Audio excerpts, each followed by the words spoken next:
Bharatiya Janata party Telangana రాష్ట్ర శాఖ ఎట్లయినా పార్లమెంట్ ఎన్నికల్లో కనీసము 10 సీట్లు కైవసం చేసుకోవాలనే వ్యూహంతో 12 లక్ష్యంగా పెట్టుకున్న 10కి తగ్గకుండా గెలవాలనే సంకల్పంతో వ్యూహ రచన చేస్తూ అడుగులు ముందుకేస్తూ ఉంది. గతంలో 2018లో శాసనసభ ఎన్నికల్లో ఒకే ఒక ఎమ్మెల్యే రాజాసింగ్ గెలిచాడు. అప్పుడు ఓట్ల శాతము కేవలం 6%. శాసనసభ ఎన్నికల్లో 4 నెలల తర్వాత జరిగిన లోక్సభ ఎన్నికల్లో ఓట్ల శాతము 6 నుంచి 20% పెరిగింది. ఒక అసెంబ్లీనే గెలిచిన బీజేపీ తన ప్రభావాన్ని 4 లోక్సభలు గెలిచే విధంగా 28 శాసనసభ స్థానాలను ప్రభావితం చేసి 4 లోక్సభలో ప్రవేశించారు.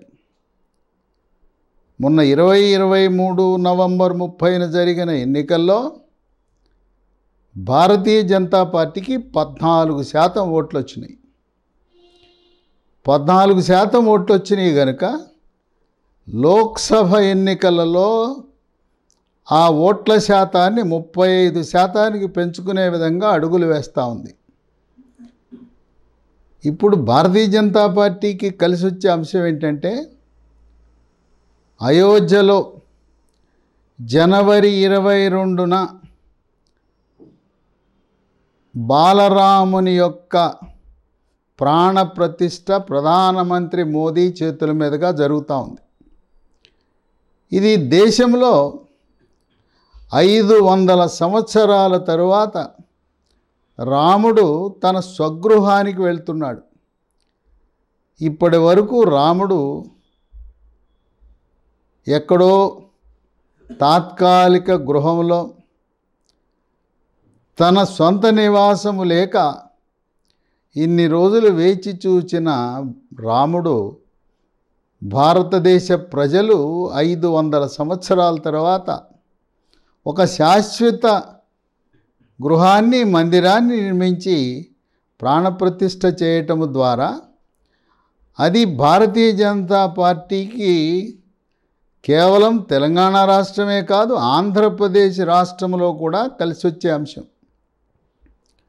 ఈ రోజున రామజన్మభూమి ప్రాణప్రతిష్ఠ సందర్భంగా ప్రధానమంత్రి మోదీ ఇచ్చిన పిలుపు 22 జనవరి ప్రాణప్రతిష్ఠను టీవీలో వీక్షిస్తూ మీ ఇంటిని శుభ్రపరిచి మామిడి తోరణాలతో అలంకరించి సాయంత్రము ఒక దీపావళిలా దీపాలంకరణ చేయండి.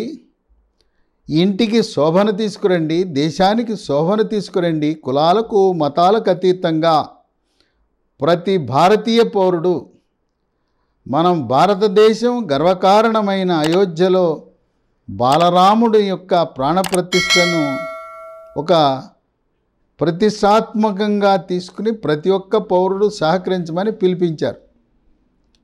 ఆ సందర్భంగా 23 జనవరి నుంచి 100 రోజుల పాటు అయోధ్యకు ప్రతిరోజు 1000 రైళ్లు, దేశంలో నలుమూలల నుంచి 1000 రైళ్లు, ప్రత్యేక రైళ్లు ఏర్పాటు చేశారు. దాంట్లో భాగంగా తెలంగాణ రాష్ట్రం నుంచి 23 జనవరి 32 రైళ్లను, ప్రత్యేక రైళ్లను 100 రోజుల పాటు నడిపే విధంగా కేంద్ర ప్రభుత్వం రైల్వే శాఖ ఏర్పాటు చేసింది. ఈ విధంగా భారతదేశంలో ఎక్కడ చూసినా అన్ని గ్రామాలలో, అన్ని పట్టణాల్లో, అన్ని రాష్ట్రాల్లో జై శ్రీరామ్ అని నినాదము మారుమోగుతున్న తరుణంలో అది భారతీయ జనతా పార్టీకి పరోక్షంగా కలిసొచ్చే అంశం. దీన్ని భారతీయ జనతా పార్టీ మరొక బృహత్తర కార్యక్రమాన్ని చేపట్టింది.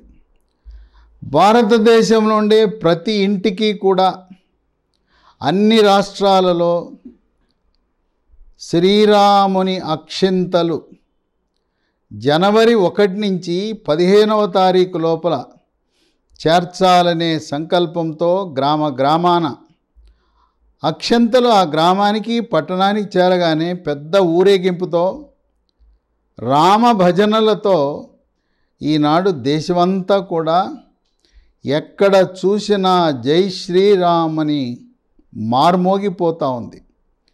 సోషల్ మీడియాలో మొత్తం ఎక్కడ చూసినా రాముడు అయోధ్య నభూతో నభవిష్యత్ అనే విధంగా అయోధ్యలో 250 కోట్ల రూపాయలతో అయోధ్య రైల్వే స్టేషన్ యొక్క ఆధునీకరణ, అలాగే ఒక అంతర్జాతీయ విమానాశ్రయం, ఈ రెండు కూడా ప్రధానమంత్రి చేతుల మీదుగా డిసెంబర్ నెలాఖరులో ప్రారంభం చేయటం జరిగింది. అయోధ్య నగరంలో ఏ రోడ్డు వెంట వెళ్ళినా రోడ్డు పక్కన ఎటు చూసినా రాముని యొక్క విశేషాలు, రామాయణ విశేషాలు, ఆ విధంగా కాషాయ రంగుతో శోభని ప్రజ్వరిల్లుతూ ఉంది అయోధ్య నగరం. ఇవన్నీ కూడా దేశవ్యాప్తంగా ఉత్తర భారతంలోనే కాకుండా దక్షిణ భారతంలో కూడా భారతీయ జనతా పార్టీ ఎన్నికల్లో కొంతవరకు దీన్ని లాభపడే అవకాశం ఉంది. ప్రజలంతా జై శ్రీరామ్ అనే ఆ రాముని భక్తిలో మునిగిన సమయంలో ఒక నెల ముందు రోజులుగా ఎన్నికల నోటిఫికేషన్ ఇచ్చి ఏప్రిల్ నెలాఖరికల్లా ఎన్నికలను ప్రక్రియను పూర్తి చేసి ఆ రామ జన్మభూమి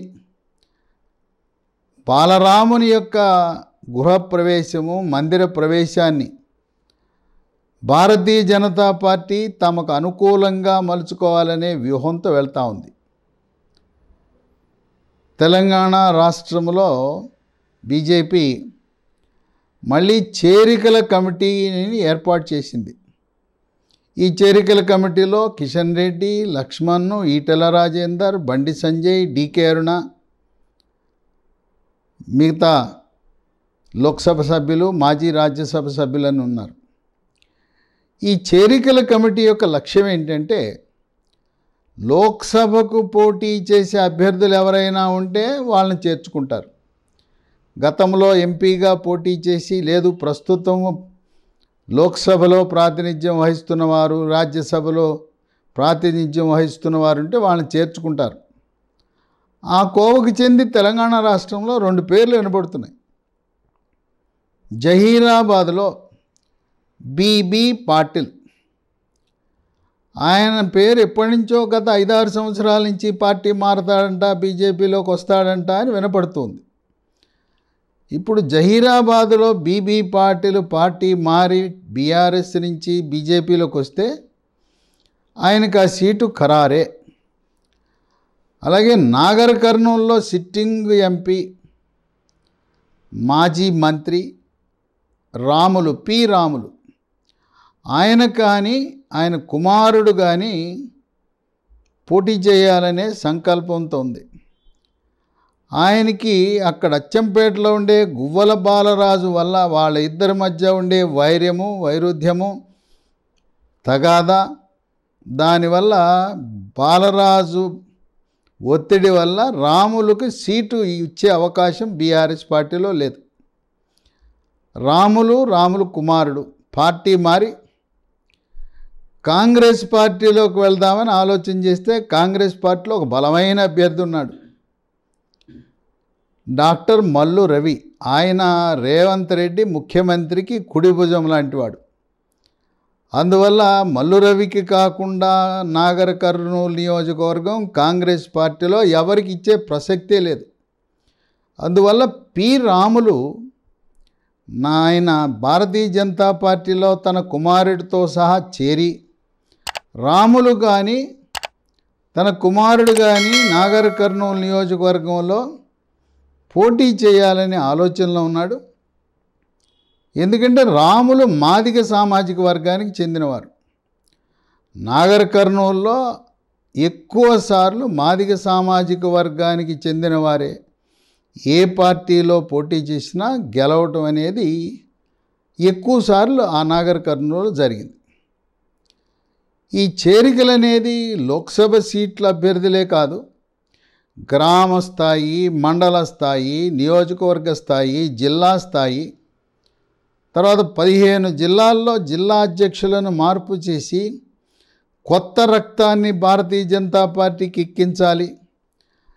ఎప్పుడో దశాబ్దాల నుంచి పాత బీజేపీ అధ్యక్షులు ఆశించిన రీతిలో ఫలితాలను చూపించలేకపోయారని పెద్ద ఎత్తున తెలంగాణ రాష్ట్ర జిల్లా కమిటీలు, రాష్ట్ర కమిటీల్లో ప్రక్షాళన జరగబోతూ ఉంది.